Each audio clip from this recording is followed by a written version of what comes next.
Alright, hello geometry students. So let's see here, depending upon which block you're in, it is either Thursday or Friday, it doesn't really matter.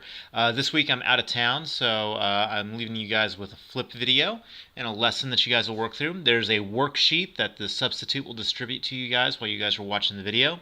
That will give you guys some practice with what I'm going to teach you guys today. So this is an extension of what we did in 9-1 in our last lesson, dealing with coordinate geometry. We're going to take those same ideas. It comes down to those three formulas we had before: the distance formula, slope formula, and the midpoint formula. We're going to take those three formulas and we're going to apply them, and we're going to tie them together with the properties and the various things that we've learned concerning quadrilaterals and triangles. So we're going to tie all of those together here. We're going to introduce a new concept to you guys. So we did the circumcenter. We're going to do something similar this time around. This is something called the centroid. So what we're going to do here is strictly going to concentrate on triangles. Okay, so we're only going to work with triangles. There's not going to be any parallelograms or trapezoids with what we're about to do here. We're strictly going to work with something known as the centroid. The centroid is the intersection of the three medians. I'll explain what a median is in a second. The three medians of a triangle. I can spell. Triangle. There we go.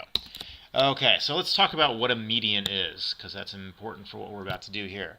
A median is a line segment. So it's a line segment that connects a vertex to the midpoint of the opposite side length. Okay, so this one, what you guys will do with this particular section for part 2 here is really not going to be concentrating on parallel lines or perpendicular lines or anything with slope or anything dealing with the distance formula. This is really going to be your application of the midpoint. And then you have to go back and do all of your y is equal to mx plus b stuff in order to create your in order to find your intersection. There is a small system of equations piece here that's you guys will have to get used to, and we'll work through that when we do an example here in a minute. I'm going to put this in asterisks. This is just a little note here. Put this all in caps. Your answers will not be pretty numbers. That is just the reality of this. It is possible to create problems that work out to pretty numbers, but you guys are going to have to get used to getting some nasty decimals and whatnot for your answers here. I'm going to start off by, let me switch over to GeoGebra here, and I'm going to show you guys an example. Alright, so we're going to do an example here. Let's switch over to GeoGebra for just a second here. So we have a triangle. Go ahead and write down these coordinates. So A is at the point 2, 1. B is at the point 7.2, and C is at the point 4.5. So you can go ahead and graph those 3 points on some graph paper, and then you guys can create your triangle. And what we're going to do is let's concentrate on just finding a median first so that you can see what it looks like. So we're going to find the median that is connected to the vertex C. So we're looking for a line that goes this way. So we have the vertex C, which means we need to find the midpoint of the segment AB. So let me write this down really quick here, and then I'm going to switch over to the webcam or to my document camera so that you guys can see what it is I am doing here on scratch paper. Alright, so we will switch back here. Let's turn on my video capture device. Alright, so we have our 3 points here, and we're looking for the midpoint through this point AB. So the midpoint formula. The midpoint is equal to x1 plus x2 divided by 2 and y1 plus y2 divided by 2. So let's go ahead and use that formula, and we'll plug in these values and let's calculate the midpoint. I am going to speed up the video when I'm doing scratch work and stuff, just so that we can save a little bit of time here and you guys can see what's going on. So plugging in our values.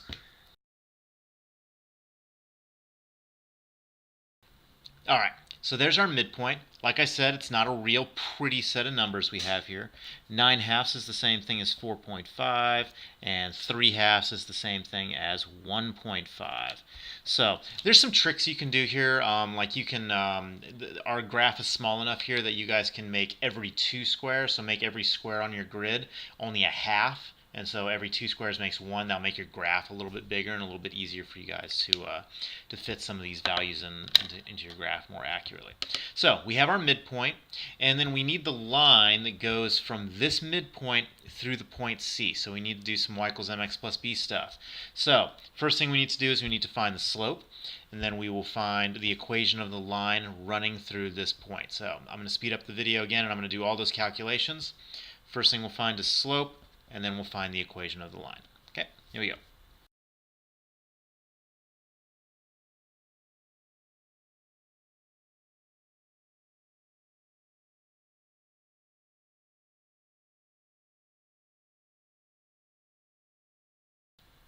All right, so we have our equation of our line now. We have y is equal to negative 7x plus 33. Let me switch this off really quick here, and let's go back to GeoGebra. And let's plot this and see what we end up with. So I'm going to type in the line here.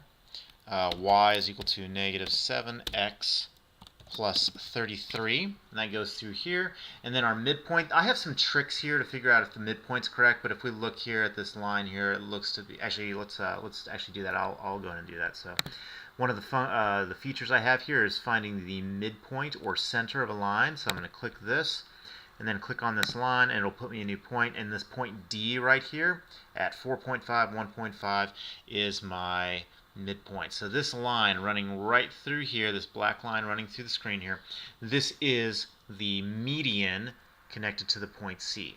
So we're going to do the same thing again now, but we're going to go, this time let's go from B, and we're going to go to this line AC. All right, again, I'm going to speed up the video here and go ahead and find the line that goes through B and the midpoint of segment AC.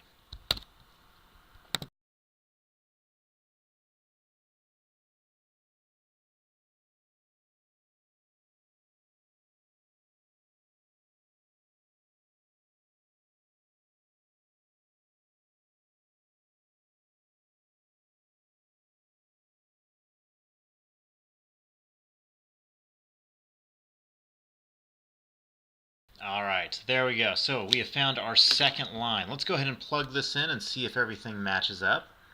So we'll kill the screen cam. Let's go back here. So let's find the midpoint here.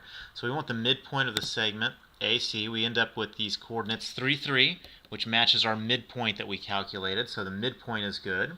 And then let's plug in our line and see if that runs through here. So we're going to have y is equal to negative 1/4 x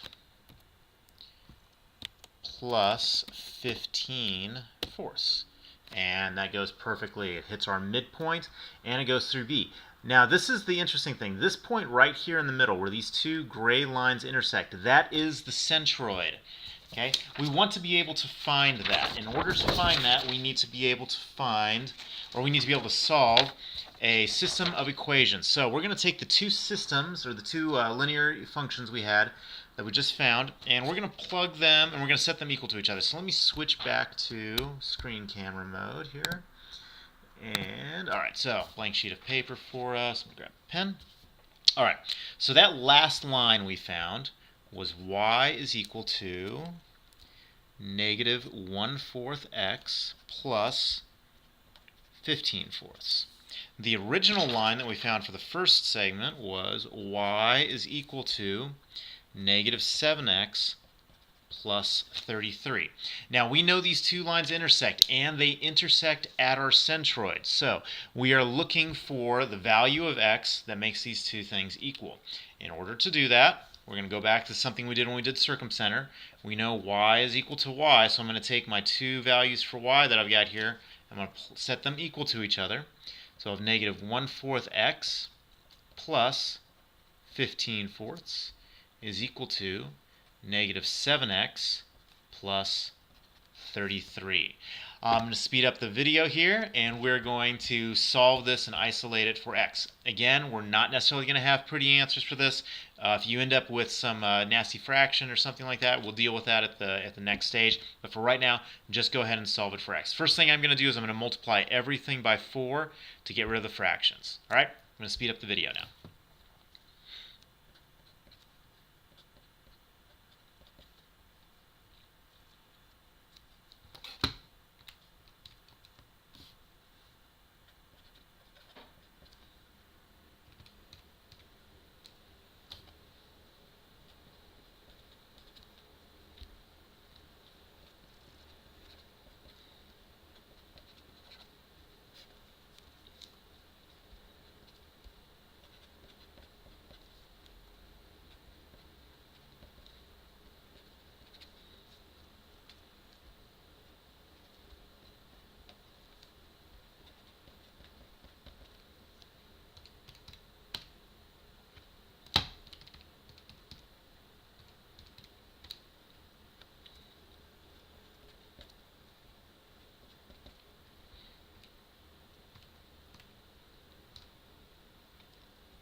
All right, so not a particularly pretty answer. We've got 4.33333, which actually does translate into a fraction. That's the same thing as 13 over 3, if that's what you guys ended up with when you divided 117 by 27.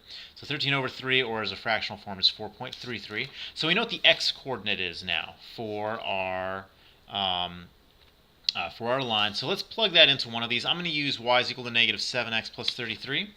We're going to plug that, let's plug 13 over 3 into that, so we get y is equal to negative 7 times 13 over 3 plus 33, and we'll simplify that out and see what we end up with here. So I'm going to use my calculator here. We'll just speed this along a little bit. So we got 13 over 3 multiplied by negative 7. And we're going to add 33 to that, and I get 2.6 repeating. So this is going to be equal to 2.6 repeating. Okay, so that gives me coordinates now. My coordinates for my line are going to be the x-coordinate is 4.3 repeating, and the y-coordinate is 2.6 repeating. So there's the coordinates for my centroid. Okay. The centroid's got some special properties to it. I'm going to save that for next class, though, for us to talk about a little bit. And we have a little activity that we can do connected to the centroid. So let's take those. We have, let's go back to that again. So we got 4.3 and 2.6. Let's go back to GeoGebra and take a look at our triangle and see if that matches the coordinates that we found when we used a computer to do it. So the coordinates of our magic point here are, if it'll tell us, let me grab here, I need the point. There we go. So our coordinates for this point F are 4.3 and 2.67, which matches up with our calculation for the centroid. So there's the centroid right there. We can also find this last one that runs through. The third side, you guys won't be asked to do that. I'm going to keep this as simple as I can because this can get very technical very quickly. So we want this point through this point, and that also drops through to generate our centroid. All right, so there you guys go. Let me switch back here to the word processor document, and I'll kind of outline your process for you guys, and then you guys can work on the worksheet. The worksheet's got some special directions to it. Be sure you read those on myBackpack. Also illustrated at the end, I'm probably going to ask you guys to do 2 specific problems on that worksheet, and then ask you to pick 2 problems somewhere else on the worksheet. That way you guys have a variety and you're able to practice these. But all of the problems are going to use the same algorithmic approach. So let me go back to the word processor and we'll work through those. Alright, so we are able to find the centroid now. We need some steps in order to do this. Okay, step number 1 when we are doing this is going to be to, let's see here, what is the first thing we did? Oh, the first thing we did is we need to find the equation of the line between a vertex and the opposite side length's midpoint. Okay, there's a lot going on there, so you have to find the midpoints. Find the midpoints, and then find the equation of the line running through them. You're going to do this twice. Okay, so repeat step 1 for another vertex and side length. Okay, all right. Then the next thing that you will do is you need to do y is equal to y and solve for x. So you're going to take your two equations from 1 and 2, from steps 1 and 2, you're going to set them equal to each other, and you solve for x. That gives you the x coordinate of, if I can spell, of the centroid.